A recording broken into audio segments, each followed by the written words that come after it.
Hello student, welcome you on my channel Adhyan. In geography, today we will discuss about the waterways. Waterways की बात करेंगे हम इसमें. Today's our topic is waterways. Huge ships, ocean liner, oil tankers and travelers play on seas and oceans. Mostly of the world's trade is handled by waterways. In the ancient time, पहले समय से ही, पुराने समय से ही हमारा जो था waterways use होता चला आया है. एक जो हमारे बल्क में हम सामान एक जगह से दूसरी जगह भेजते हैं या हम इजी वे में कहीं हम एक्सपोर्ट या इंपोर्ट करते हैं तो वो हमारा वाटरवेज के थ्रू ही होता है. The two important types of waterways. Now we will discuss about the type of waterways. First is come inland waterways. What is the inland waterways? These consist the navigable rivers, lakes and canals across which cargo and passengers are carried through the boats and steamers. जब हम अपने ही देश में, अपने ही country में river के through, lakes, canals के through हम लोग जो है गुड्स या पैसेंजर वन प्लेस से दूसरे प्लेस तक लाते ले जाते हैं बोट्स या स्ट्रीम के थ्रू, तो हम उसे इनलैंड वाटरवेज कहते हैं. Some of the important island waterways of the world are. अब हम इसमें वर्ल्ड की जो मेन वाटरवेज हैं उनकी बात करते हैं. The rivers Mississippi and Missouri, Danube, Volga and Ryan.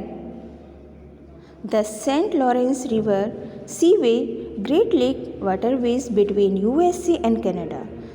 USA और कनाडा के बीच में जो सबसे बड़ी वाटरवेज है वो है हमारी इसमें Saint Lawrence river seaway. The largest and busiest, ये वर्ल्ड का सबसे बड़ा और सबसे बिजी रहने वाला वाटरवे है. The Rhone and Rhine canal, Suez canal and the Panama canal.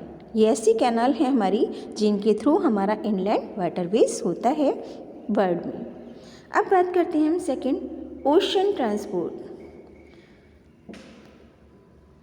अगर हम ओशन ट्रांसपोर्ट की बात करते हैं, one of the cheapest forms of transport across continent in ocean transport where ships carry larger loads. जहाँ ship बहुत बड़े बड़े लोड को, बड़े बड़े शिप जो हैं बहुत हैवी लोड को ले जाते हैं एक जगह से दूसरी जगह, एज़ कम्पेयर टू रोड, जो कि हमारा रोडवेज से और एयरवेज से पॉसिबल नहीं है, रेलवे से भी पॉसिबल नहीं है.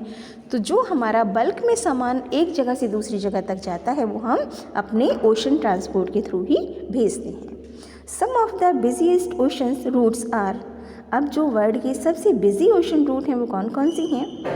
फर्स्ट आती है North Atlantic route, connecting eastern North America and western Europe. अब ये जो है हमारी नॉर्थ अटलांटिक रूट, ये हमारी नॉर्थ अमेरिका और वेस्टर्न यूरोप को आपस में जोड़ती है. सेकेंड है हमारी Suez Indian Ocean route, connecting Europe with East Africa. अब जो हमारी स्वेज कैनाल है ये इंडियन ओशन, ये हमारे यूरोप से कनेक्टिंग होते हैं और ईस्ट अफ्रीका तक, south Asia, far east and Australia through the Suez canal. अब स्वेज कैनाल के थ्रू इतने सारे कंट्री हमारे से कनेक्टेड हैं जिनके थ्रू हम अपना ओशन ट्रांसपोर्ट एक्सपोर्ट या इंपोर्ट करते हैं. अब इसमें नेक्स्ट आता है हमारा the Panama canal route, connecting the Atlantic and Pacific oceans. The Northern Pacific route connecting Western North America to East Asia. ये तो थी हमने करी अब वर्ल्ड की बात. अब हम आते हैं अपने इंडिया पे.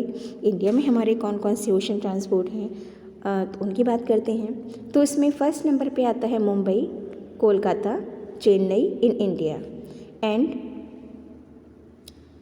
Shanghai, Singapore, Colombo, Swiss, Hong Kong, Tokyo, Los Angeles, New York, London, Dubai and port Klang are amongst the busiest and most important ports of the world. Then student, इस टॉपिक में हमने बात करी वाटरवेज की, inland waterways and ocean transport. और उसमें हमारे India और वर्ल्ड में कौन कौन से फेमस हैं, कौन कौन से बिगेस्ट हैं, कौन कौन से ज़्यादा बिजीएस्ट हैं, सबसे ज़्यादा बिजी रहने वाले। In the last we discuss about the Airways.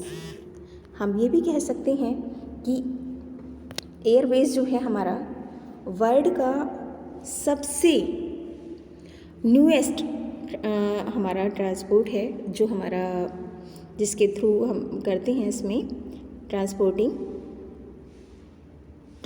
People and freight from one place to another place in the quickest possible time. बहुत जल्दी, बहुत कम समय में, शॉर्ट टाइम में ये हमें एक प्लेस से दूसरे प्लेस तक पहुंचा देता है। अब इसमें helicopters, aircraft also help in time of natural calamities. जो नेचुरल कैलामिटीज़ हैं उनसे भी, जैसे सच एस अर्थक्वेक है, फ्लड है हमारा, है ना, इन चीज़ों से हमें जो है वो प्रॉब्लम नहीं आती इसमें, और इजीली हम एक प्लेस से दूसरे प्लेस तक चले जाते हैं। अब ये भी हमारी 2 टाइप्स की होती हैं। एक यूज़ होती है हमारी एयरवेज डिफेंस पर्पज़ से, दूसरी यूज़ होती है हमारी domestic Airways connecting various place with in a country. बहुत सारे प्लेस को जोड़ती है। इंटरनेशनल एयरवेज भी हैं हमारे यहाँ, विच कनेक्टेड डिफरेंट कंट्रीज़, जो अलग अलग देशों के साथ जुड़ते हैं। Are the 2 significant sectors of the airways. अब हम बात करते हैं the largest volume of air traffic is registered in eastern USA, western Europe and South East Asia. अब ये जो लार्जेस्ट पार्ट है, मोस्टली देखा होगा हमने कि लॉन्ग डिस्टेंस जो है हम लोग एयरवेज से करना पसंद करते हैं। ये कॉस्टली तो है, लेकिन हमें क्विक एक प्लेस से दूसरे प्लेस तक पहुंचा देता है। अब जो हमारे इम्पॉर्टेंट इंटरनेशनल एयरपोर्ट्स हैं वो हैं हमारे new Delhi, Singapore, New York, Hong Kong, Tokyo, London, Dubai and Saul. तो इन कंट्रीज़ के एक्सेट्रा और भी कंट्रीज़ हैं, इनकी जो हमारे लॉन्ग डिस्टेंस में हैं, तो हम अपने एक प्लेस से दूसरी प्लेस तक वहाँ पर इजीली अपने कंट्री में भी और दूसरी कंट्री में भी आ जा सकते हैं। The western countries have an excellent system of air travel. अब वहाँ जो वेस्टर्न कंट्रीज़ हैं उसमें तो ये बहुत वेल डेवलप हो चुका है, तो वहाँ ट्रैफिक कंट्रोल भी इजीली कर लेते हैं। टेक्निकल भी वो हमसे टेक्निकली भी बहुत ज़्यादा एडवांस हैं, आगे हैं। तो आज हमने इसमें वाटरवेज और एयरवेज की बात की। In the next topic we will discuss about the communication.